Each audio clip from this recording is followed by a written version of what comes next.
okul eşyaları için malzemelerimiz bunlar. Böyle broşürlerimiz var elimizde. Bu broşürden istediğimizi seçip keseceğiz. Evet Defneciğim, seç istediğini. Hangisini beğendin Defne? Keselim. Ben bunu beğendim. Tamam. Şimdi onu keseceğiz.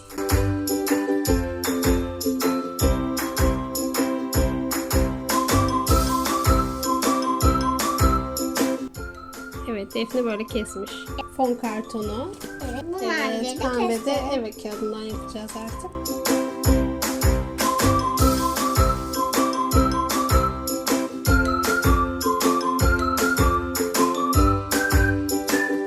Bunu üzerine koyup çizip yine bunu da keseceğiz.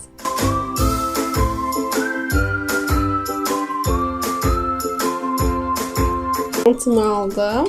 Birazcık kopardım. Bir tarafından yapıştıracağım. Fazlalığını keseceğim yine. Şimdi pamuğumu aldım. Birazcık alayım. Pamuğumu koyduktan sonra artık kapatma zamanı.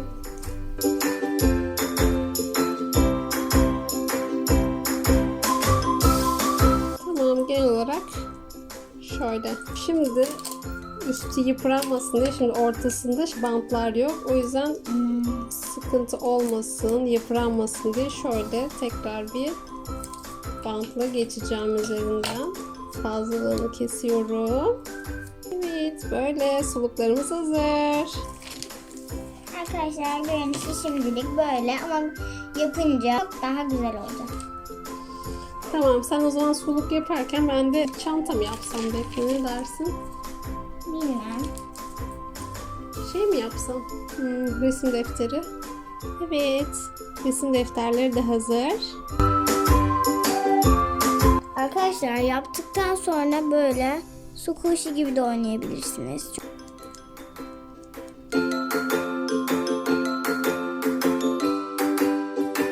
Arkadaşlar tamamladık. Ekstra şunlardan yaptık. Şunu daha önceden yapmıştık. Defne buralara bir şeyler çizmiş. Bu önceden vardı. Yine bir fikir olsun diye koydum.